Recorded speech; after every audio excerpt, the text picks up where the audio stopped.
document our world, and it's a lot of what Local Guides is about, is documenting our world, and we all have the opportunity to do that. So from my perspective, I want us to do it a little better.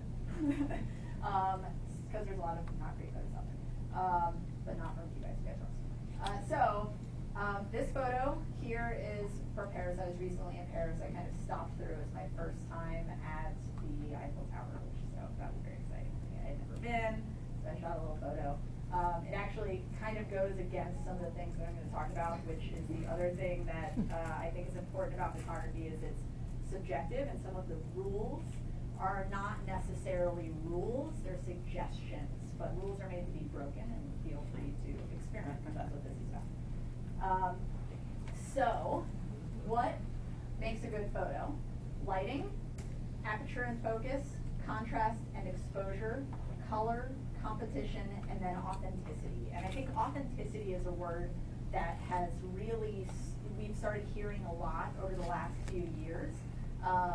You know, things need to be authentic, things need to be real.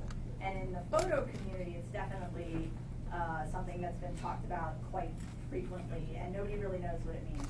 But to me, the key is that it just feels like you're there. And you guys are the ones that can do that. You know, you guys are the ones that are not trying to misrepresent a place, you're trying to represent it appropriately and accurately, and that's what we want. So we'll go through some of these things. If you're not, I'm sure a lot of you are familiar with some of this, so it might be a repeat, but for those of you who aren't, lighting is obviously how well lit your photo is. Aperture and focus, depending on what you're shooting with, if you're shooting with a larger camera, you can control those things a little bit better. With some of the newer phones, there's 2 lenses, which also allow you to start controlling that a little bit better. And there are some apps out there that you can download, which we'll talk about as well, that will help you to have a little bit more control over how your photos look. Contrast and exposure, we'll go through some of that. That has to do with the levels of blacks and whites in the photo. Color is color. Composition is the way a photo is laid out, and then authenticity. So, what makes, yes, white counts. What makes a good photo? These are things that I do not want to eat. So I would say this is not a good photo. And this is, again, where some of that, the authenticity thing comes in. It's like, yes, this is something that somebody is seeing, but we can represent this in a better way because they took a photo of it for a reason, and it probably was because it looked better than this. These are things I do want to eat. And some of these might be a little too lit, but in general, I'd say, you know, you've got a hand with the pizza, and that's somebody kind of, you know, which is a big thing right now, is taking a piece of pizza, and you've got somebody stirring it. You shouldn't be afraid to keep elements in from your day to day. You should absolutely, if you're in a restaurant and there's things on the table, you don't have to go crazy moving things out of the way. Make it feel real. Make it feel like somebody is there. What is composition? I think composition is a little or extremely hard to explain.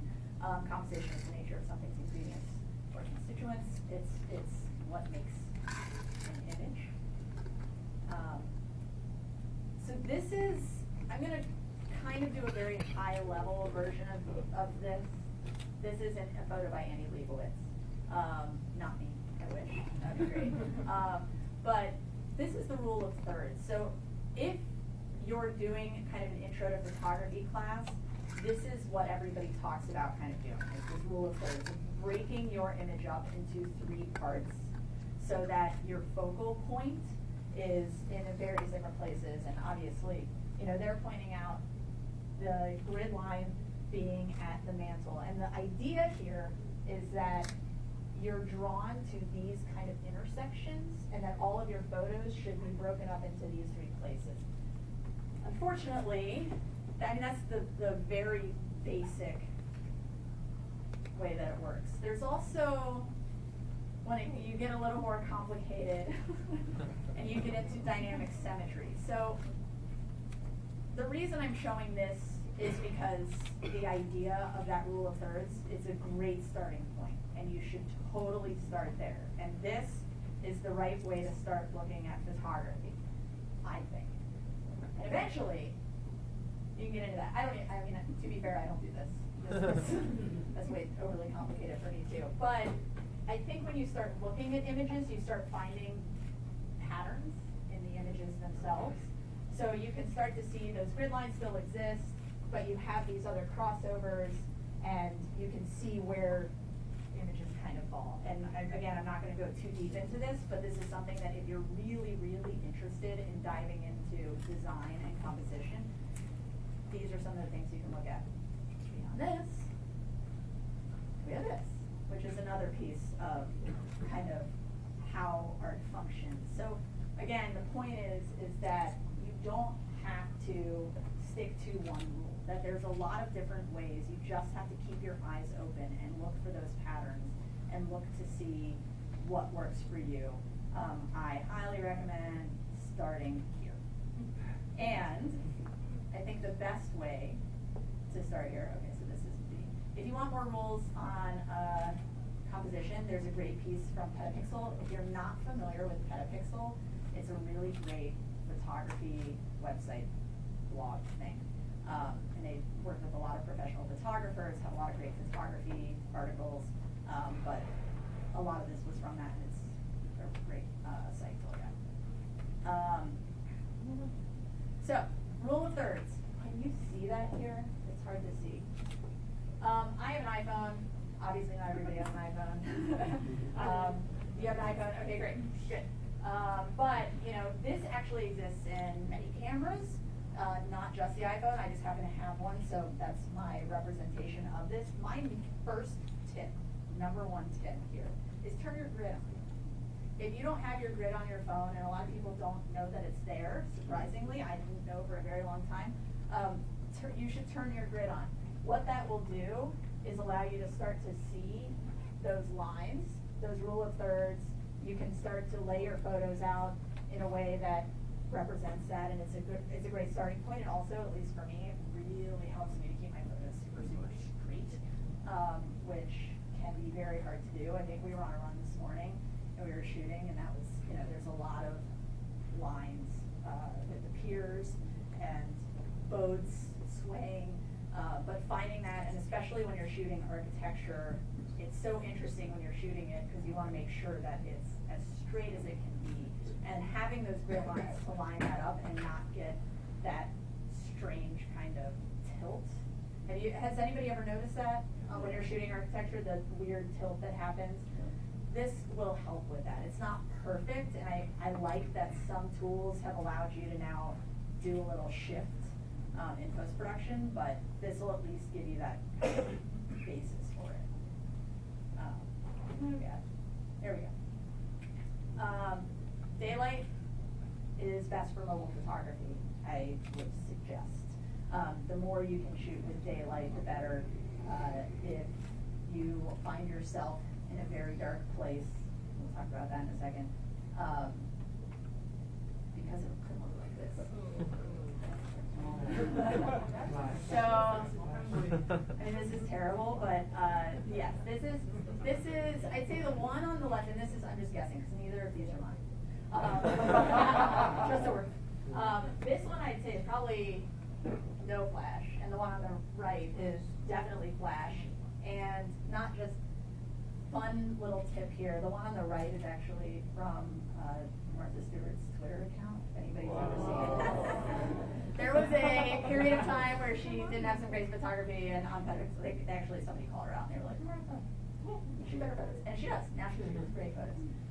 But, you know, that was just because it's great food doesn't mean you're going to represent it very, very well. So avoiding flash, on-camera flash in dark places is good. And then, obviously, this doesn't look that appetizing when it's not well lit. So how do you solve something like that? There's a couple different ways to do it. I actually think this is a really fun way to do it. If you are out and you find yourself with a group of people and you find yourself in a dark place, then grab a friend, grab their phone, and turn their flashlight on. Don't use your flash, because your flash is going to give you something that looks a little bit more like this. It's too harsh and it's too direct. Play with the lighting, have a friend kind of move their camera around and see what works, have 2 or 3 different phones if you want. I've definitely been known to have 2 people standing there. That's what happens when you get photo people together in a room. And lighting somebody's dish. And then, you know, you end up with something that doesn't look so bad. Or you can use this. Or you can use that, which is also, and we're gonna, that's awesome, that's fantastic. And there are a lot of tools like that, and we have a few here as well, but I actually wanted the end of this for us to all share tips that I'm missing, because I probably will, and that what you guys do, because I think those types of things are super good. You actually this in China. Yeah. $1. Everything. So, you know, you can also not like things and end up with some really great results as well. And again, this is really about representing your environment. I think that these are some really great photos. Obviously, like the one in the middle is more just artsy, and you're not really getting the sense of the place. But the one on the right is the subway in Stockholm, and you know that is what that feels like when you're down there. And I think that not lighting something can really lend itself to a place. The one on the left with the covered wagon dining. Also, you know, you don't necessarily want something that's really bright that's going to show that. It doesn't hurt, it's a nice addition to it, but I think this is a nice way to show like what the environment's like at night. This is more just like my, you know, personal fun stuff. Play with the light if you can. If you're looking to shoot something that's a little bit more creative and not just shoot it straight on, and this is less representative of place and more representative of just shooting fun, good photos. You know, play with your space, play with the table, play with the chairs, play with the things that are around you, and shoot them in more interesting ways. This is a photographer named Daniel Krieger, who is a phenomenal photographer and spent a lot of time shooting iPhone only, and now does a lot of camera work as well. But I always like the way that he kind of plays with the shadows and plays with the tables and the floor space for his food photography. Bird's eye view and worm's eye view. If you're not familiar, bird's eye view is from above. Worm's eye view is looking up. This is another really great way to change the image and give an unexpected idea of what a place looks like. Every time I go to, I'm always looking for spiral staircases because I think they're fun. But I love this photo of the Eiffel Tower. It's not a view that I've really seen frequently. It's yeah, it's so different, and it's something that if I like when I went to the Eiffel Tower because I've seen this, I wanted to shoot that photo too, you know, which was very hard. This is not mine. Because mine was not as good. But I tried to shoot something similar to that because I thought it was a really beautiful kind of perspective. Same thing with the one to the right of it, which is a hotel in Columbus, Ohio. And you know, those types of things I think are just interesting. And I think if we're gonna represent the world, we shouldn't just do it straight on. I think we want to. I think that's important, and we need to make sure that we have those images. But I think if you can showcase places in a slightly different way, it's also beneficial. And then the one on the far right is a window washer in Manhattan. But I thought it was interesting. That one's probably less representative of the place, but a pretty photo nonetheless. And try different angles. This is again, this is a place in Columbus, Ohio. I don't know where that is. Oh, that's Dubai. Okay, sorry. There's a little person right there. Is that you? Yeah. No. That's my friend who kept popping her head in all my photos, and I was like, so we did that one for fun. Try different angles.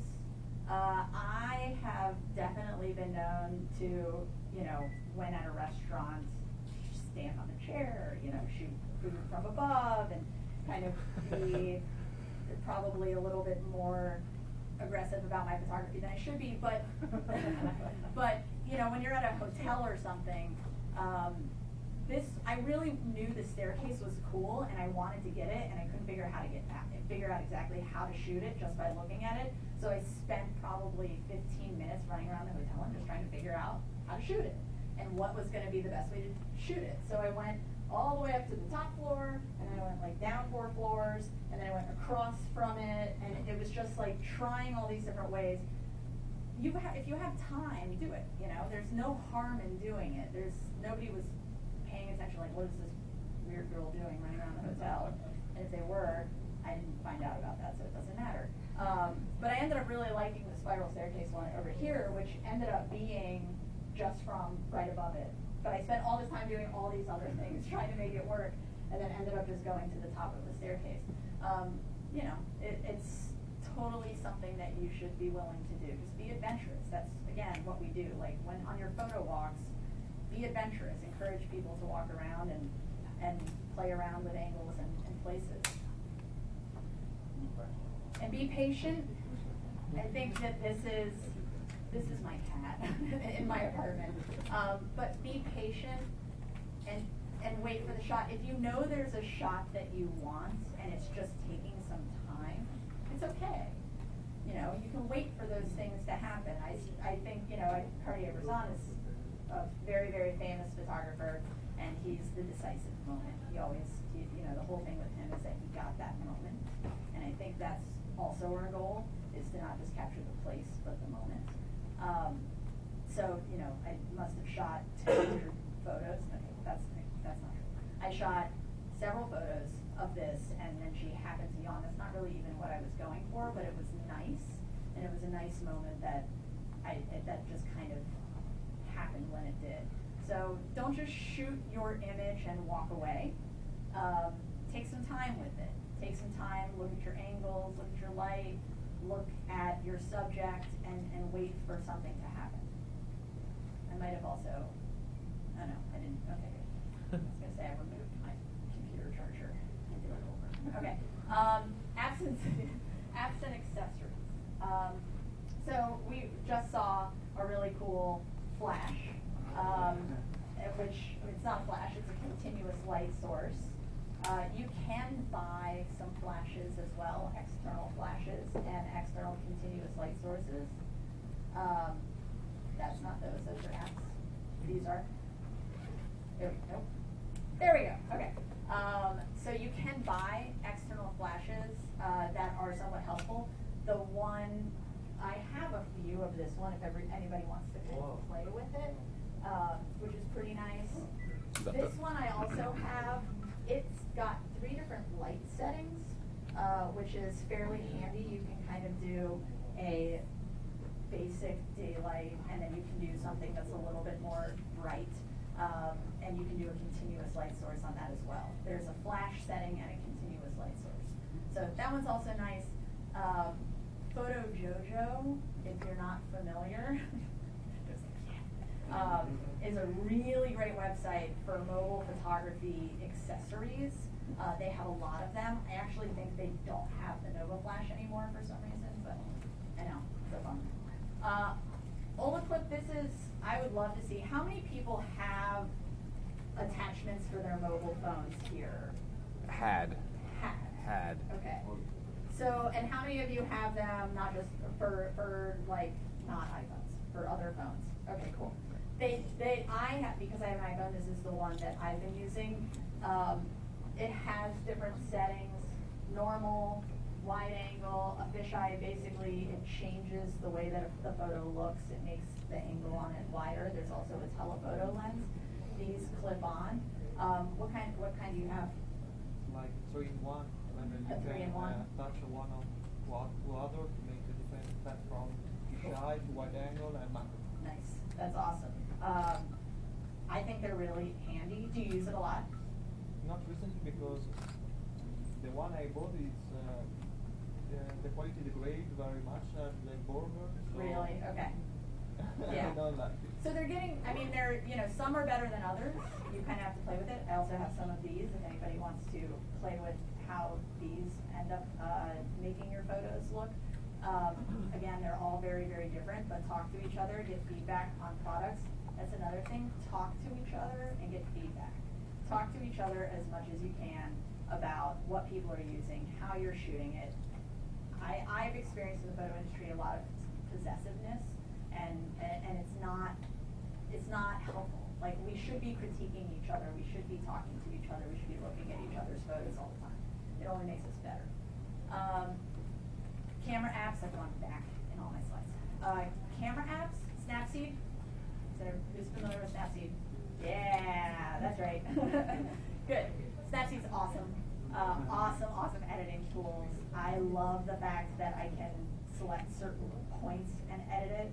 Obviously, Instagram.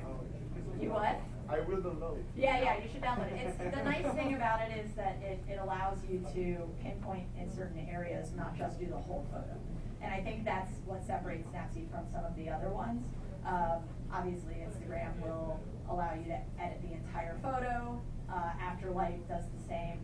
Some camera apps to shoot with. I personally, and I would love to hear feedback on this too, I really like Camera Plus.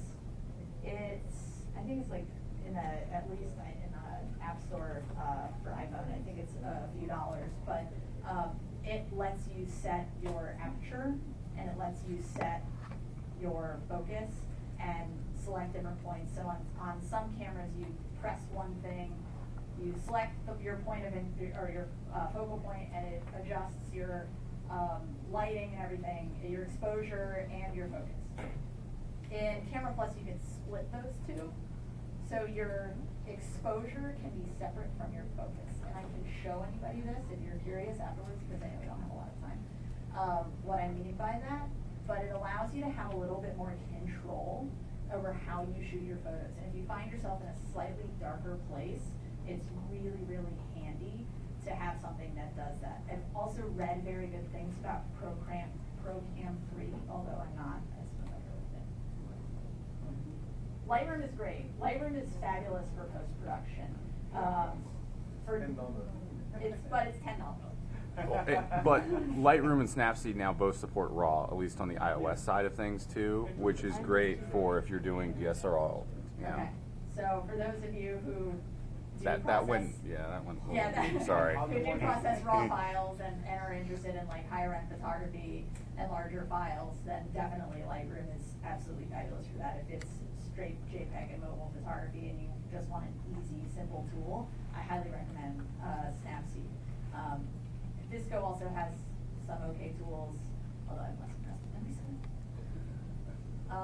So this is also, there's a stabilizer if you are interested in video. I don't know if, I don't know James isn't in here. So I don't know if you've seen kind of our video guy walking around at times with something like this. So if you do any video, the stabilizer, the hand motorized phone stabilizer is so cool. I just spent like a week using it, and it just keeps everything super, super steady and is and level, even though you're moving around. So that's a pretty cool thing too. Also GorillaPod, I have a few of these. If anybody wants to play with these, little tiny tripods. They're super cheap, super easy. You can like hook them onto other things, wrap them around poles, or whatever you need to get the angle that you want. So that's another cool accessory to play with.